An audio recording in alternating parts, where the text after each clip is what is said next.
అంటే శుభ సాయంత్రం. మీరందరూ కూడా ఆరోగ్యంగా ఉండాలని కోరుకునే వాళ్ళలో నేను ఒకదాన్ని.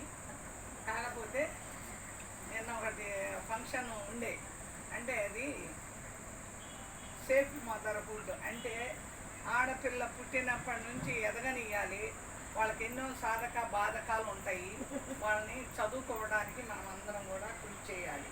తల్లి లేకపోతే ఏముంది, మనుగడ ఒకరి తర్వాత ఒకరు రారు కదా, తల్లి గర్భం నుంచే బయటకు వస్తారు.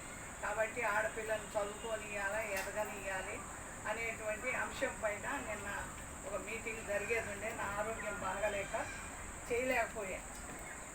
చైల్డ్హుడ్ అనేది ఉంటుంది. మనం మదర్ సేఫ్ ఫుడ్ అంటే చిన్న పిల్ల పుట్టిన దగ్గర నుంచి పెరిగి పెళ్ళయి మళ్ళీ పెళ్ళి తర్వాత బిడ్డలను కానీ బిడ్డలు అయినాక వృద్ధాప్యమయ్యి ఇక అట్లా ఒక బాధ్యత తర్వాత ఒక బాధ్యత తర్వాత ఒక బాధ్యత. స్త్రీకి అన్ని బాధ్యతలు ఉంటాయి. మరి చిన్నప్పుడు మనం చదువుకొని ఎలా ఎదగనియాలి, కొంతమంది ఆడపిల్ల అంటే కట్నం ఇవ్వాలి, అవన్నీ ఇవ్వాలి అని చెప్పి పుస్తకాల్లోని ఆడ మగ అని తెలిస్తే ఏం చేస్తున్నారు, ముందు ఆడపిల్ల పుడితే ఏమో ఉండదు.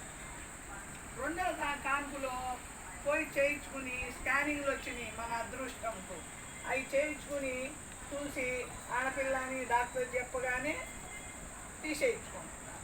అలాంటప్పుడు ఇప్పుడు మగపిల్లలు ఎక్కువైపోయారు, ఆడపిల్లలు తక్కువయ్యారు. అందుకోసము భర్తలు భార్య సమానంగా లేదు, మగపిల్లలకు ఆడపిల్లలు దొరకటం కష్టం అవుతుంది. మరి అందుకోసము మనం మీ ముందు మీకు ఉన్న తెలివి అంతా కూడా వాడారు, తల్లులు అయ్యారు, మంచి కాలం మీ అందరూ గడిచిపోయింది. ఇంతవరకు నిన్నటి ప్రోగ్రాంలో మనం సమాప్తం. ఈరోజు నేను చెప్పదలుచుకున్నది ఏంటంటే, మా మదర్ కూడా ఒక ఆడ మనిషి, మా తల్లి చిన్నప్పుడు చదువుకుంది, బాధ్యతగా కుటుంబాన్ని నడిపింది. మరి ఆమెకి 28 సంవత్సరాల వయసులో 4 పిల్లలము, భర్త చచ్చిపోయాడు. అయినప్పటికీ తండ్రి చాటున ఉంటూ మమ్మల్ని అందరినీ ఆమెకు తోచిన విధంగా దేవుడిచ్చిన జ్ఞానంతో పెంచి పెద్ద చేసి మమ్మల్ని అందరినీ ఒక దరికి తీసుకొచ్చింది. మా బాధ్యతగా మేము కూడా ఆమెకి మా శక్తి కొద్దీ మేము చేసాము. లాస్ట్ 2 సంవత్సరాల క్రితం, అంటే 2024లో ఈ రోజు చనిపోయిన రోజు, అది ఇది కలిసి వచ్చింది. ఆ రోజు కూడా, ఆ 2024లో కూడా మదర్ సేఫ్ ఫుడ్ అనేటువంటిది నడిచింది. ఆ రోజునే చనిపోయింది. మేము అందుకోసము నాకు అది గుర్తుగా జ్ఞాపకం వచ్చింది, మిమ్మల్ని దర్శించాలి అనిపించింది. ఎందుకంటే బిడ్డలను కన్నారు, అన్నీ అయిపోయినాయి, మీ బిడ్డలకు మీరు బరువు అయిపోతున్నారు. అలా మా తల్లి కూడా మా గురువు అవ్వలేదు, కానీ మేము ఆమెని భగవంతుడు ఇచ్చిన జ్ఞానంతో మేము కూడా చూసామో అనుకుంటున్నాము. కానీ అది తప్పప్పుడు భగవంతుడు ఒకటి తీర్చాలి. కాకపోతే ఆమె చనిపోయారు కాబట్టి ఆమె ఆత్మకి శాంతి కలగాలని చనిపోయిన రోజు సందర్భంగా మీరు గుర్తొచ్చారు. మీకు పండ్లు మరి ఇవ్వాలనిపించింది, బిస్కెట్స్ పండ్లు ఇస్తే ఒకరోజు గుర్తు చేసుకుని ఫోన్ చేస్తారు అనే ఉద్దేశంతో నేను మిమ్మల్ని మళ్ళీ చూసినట్టు ఉంటుంది అనే విధంగా వచ్చాను. మీ అందరికీ థ్యాంక్స్. మళ్ళీ ఒకసారి వస్తాను. రావాలి.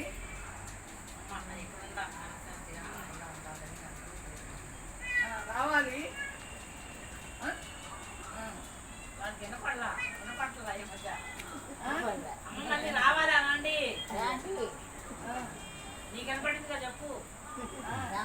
ఏంటి ఈ మధ్య ఏంటి ఇది పట్టుకేది? ఈరోజు ఆపరేషన్ చేసుకుందంటే భగవంతుడు తనందు ఉన్నాడు. ఇంకా ఆమె ఆపరేషన్ చేసుకుని మనలో మంచిగా మళ్ళీ నడిచి తిరగాలని మనం కోరుకున్నాము. మరి తల్లి తర్వాత తల్లి బాధ్యతగా మీనా గారు తీసుకొని మీ అందరికీ ఎంతో సహాయంగా ఉంటుంది. మరి ఆమెకు కూడా మంచి ఆరోగ్యం ఇవ్వాలి, మీరు కూడా మంచి ఆరోగ్యంగా ఉండాలని కోరుకుంటూ మీ అందరికీ ముగిస్తున్నా. ఆయన ఆరోగ్యం జాగ్రత్త.